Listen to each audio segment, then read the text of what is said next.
So, healthcare in America, Wall Street in America. What do these two things have in common? Wall Street dictates our healthcare. I know. This is a video from Case Study QB. Huge shout out to him. This is a video segment from, I believe, our friends at BSDNC as Wendell Potter gives his insights into United Healthcare CEO killing and how Wall Street has a great effect on the system and so much more. Because there's a reason why we are sick. There's a reason why we are struggling. There's a reason why things are terrible.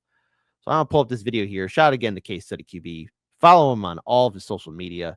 It's the right thing to do. It's the one thing to do. So let's go and play this video for all of you to see firsthand. Before the break, I spoke about the public outrage at the health insurance industry sparked by the murder of United Healthcare CEO Brian Thompson. Health insurance companies are now in all-out crisis mode, dealing with both security concerns and the public relations fallout from the outcry over their business practices. Joining me now, someone who is very familiar with that PR playbook. Wendell Potter is a former health insurance PR executive. He has turned whistleblower and now the president of the Center for Health and Democracy. Wendell, it's great to have you on the show. This week, the new CEO of United Health Group, Andrew Whitty, published an op-ed in the New York Times titled "The Healthcare System is Flawed. Let's Fix It." In it, he says, "We know the health system does not work as well as it should, and we understand people's frustrations with it. No one would design a system like the one we have, and no one did. It's a patchwork built over decades. Our mission is to help make it work better."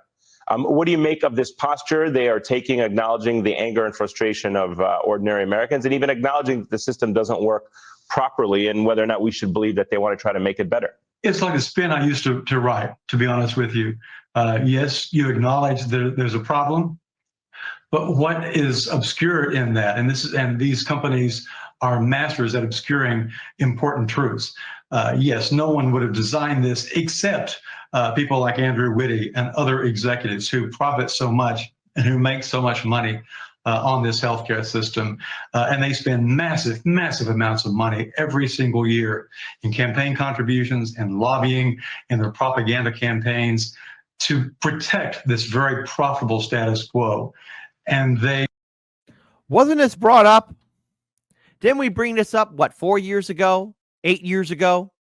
Since 2016 up until 2024, yeah, this has been brought up about the amount of profit these healthcare insurance industries are doing and how they're involved in buying off our politicians and why they played a key significant role of derailing and subverting and destroying Bernie Sanders' campaign in 2016 and 2020. Now, the thing is, Bernie Sanders should have, in theory, fought harder, but hey, can't cry over spilt milk. It's over now. The murder took place just hours, just as this company was starting its investor day in New York. That is a day that is the most important day for these companies, because that's the day that executives like Andrew Whitty and Brian Thompson, who sadly was murdered that day, that's the day that they get to tell shareholders and Wall Street financial analysts how they plan to make even more money in the coming months. So it's true, they did not design this system, but they spend enormous amounts of money to keep it in place. And they know very, very well why people are frustrated, because they perpetrate violence on all of us every single day. An untold number of people die in this country because of the practices of these companies. Well, let me pick up on that point that you mentioned, both about the investor day and something that you wrote, which I thought was very interesting this week, this op-ed about the backlash to the health insurance companies, and that with the focus on the insurance companies may be overlooking the role of Wall Street in all of this. Expand on that for us. What role does Wall Street have in the corruption, if you will, or maybe for lack of... What role? Okay, let's have democracy in the chat. Type 1 for Kit. Why, they have no role at all. Type 2. Boy, they buy off our politicians. They buy off our politicians. They buy off our politicians. They buy off our politicians. That's what they do. All right. Lobby groups are there. Okay. We all know about lobby groups. Everybody has an APAC bypass sitter. The military industrial complex, big oil, the prison industrial complex. Need I go on? Need I go on? Big pharma, they're there. And so is the healthcare insurance industry. They're there too. So corporate media, yeah, could you tell us the role that they have? I mean, that's a dumb question, but okay. Malfunctioning of our healthcare system. Yeah, for 10 years. Malfunctioning. Hold on. Let's rewind that again. Say it again. Maybe overlooking the role of Wall Street in all of this. Expand on that for us. What role does Wall Street have in the corruption, if you will, or maybe for lack of better word? Mastermind Hour, you have been a great moderator, and I do appreciate your commentary, but I am very upset that this is happening to you. Today was the last day for us to get health insurance, and the lowest out of pocket was $18,000.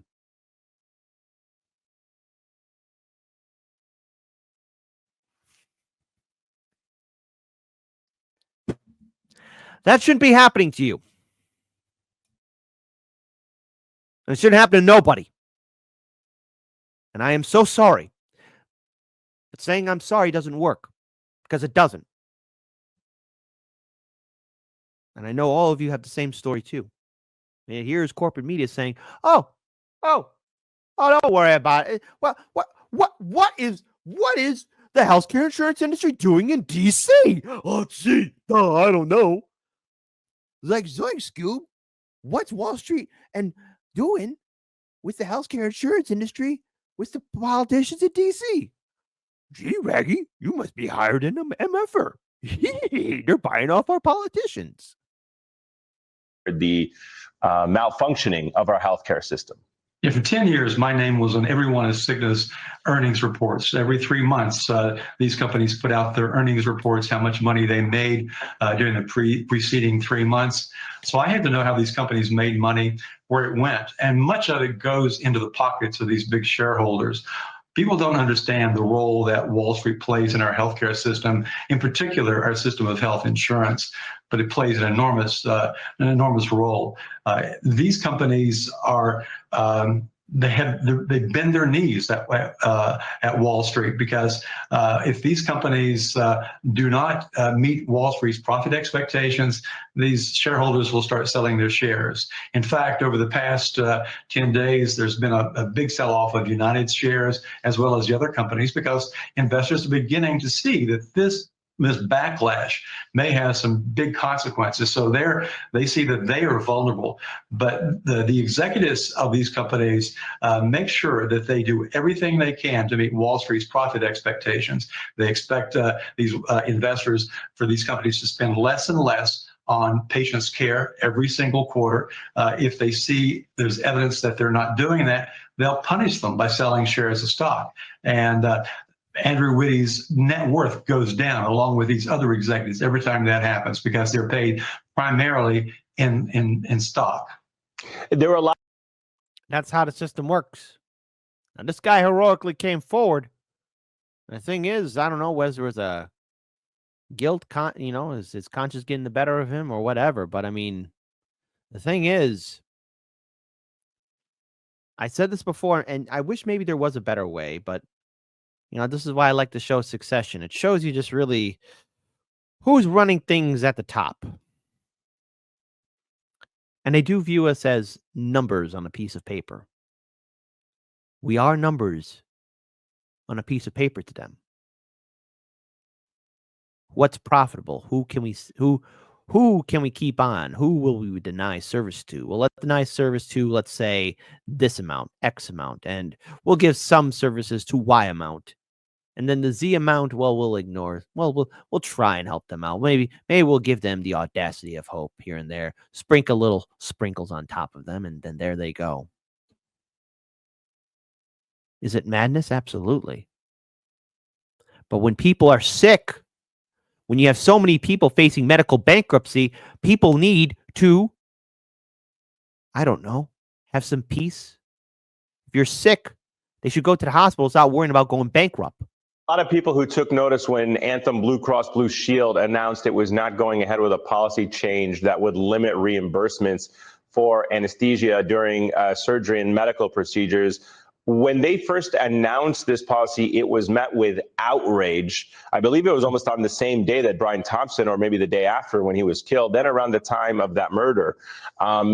Do you think that insurance companies will be announcing more customer-friendly policies as long as the public anger and attention is on them? And how significant are these changes? Are they just kind of cosmetic changes, not addressing the underlying issues? I can assure you that there will be other things like this or other backing off of restrictive policies like that, which was just outrageous.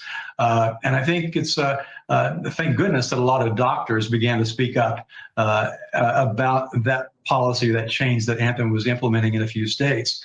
Anthem certainly would have rolled that out to the rest of their health plans around the country if they. Hold on. We got Costello Maserati says, ergo, no peace, no peace. And hold on. We also got Dabby Dab says, no, Kit, only rich people deserve to receive medical attention. Goodness gracious, Cretaceous. Oh, my goodness. Let's see. Pension payouts can't happen if people die early. AI decides that they don't care because everything's being computerized now. We are red number to them, says Freddie G. Want to make sure I get more people in here just commenting. Let's see what other people are saying in the chat too. Again, like let's listen here, folks. What else we got? We got our Rockfin people. Let's see. Roger Meadows, tip $2 Rockfin. You know what I'm saying? You know what I'm I'm taking it back. I don't want that karma falling back on me. So there you go. Don't worry, Roger Meadows. It's all good. Don't worry. No karma. All right, there you go. No bad karma upon you. There you go. And let's see. And Dr. Nick Riviera says something very interesting. If Wendell Potter is still on MSNBC after 10 years, he's not a whistleblower. Good point. Good point indeed. And I just realized something. Something's out of place on my shelf here. Hold on. Oops. There you go. Sometimes you got to fix things up here. There you go. Live on air. Live on air. But there you go. What else we got here? Let's see. We got a couple other people commenting here too. Want to make sure I get everybody.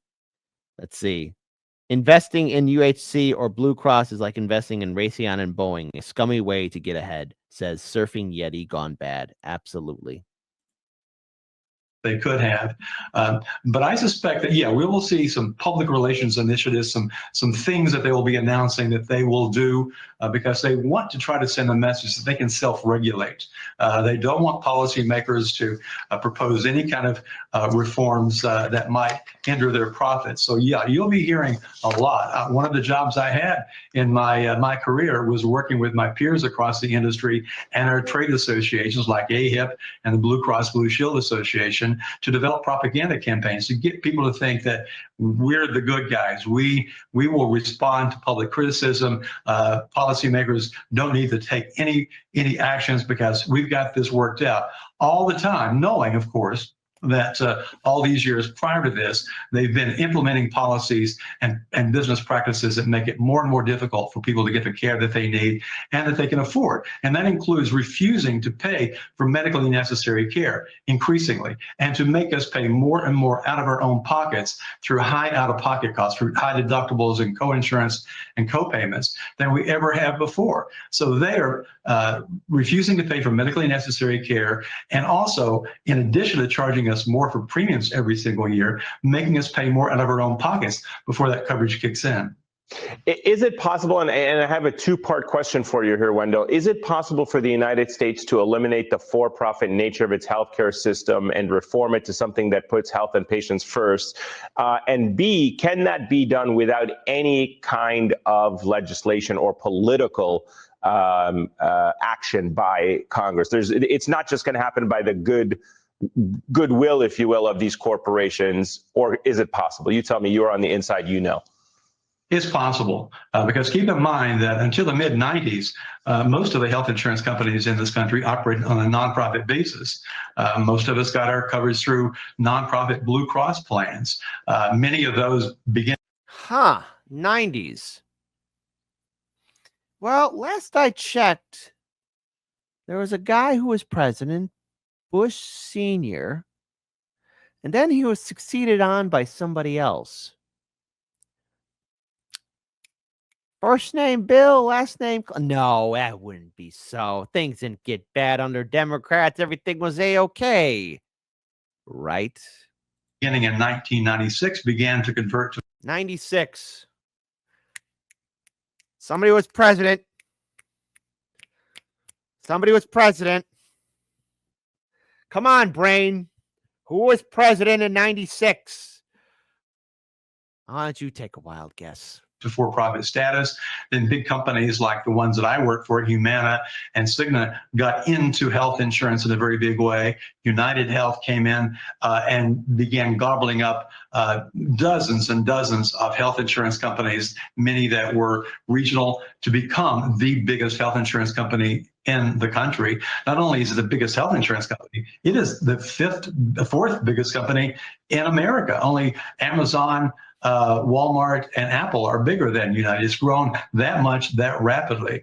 But yes, we can go back. I think we can go back to a time, but it will require our employers also speaking up and forcing changes. And Wall Street may play a role, because I think Wall Street may decide this is not a good place to make money. Wall Street having a heart. You know, from all the movies and TV shows and I don't know, things I've seen in real life, I don't think that's going to happen there, buddy. Wall Street having a heart. Oh, yeah. Maybe this is a good place to make money. Really? You think?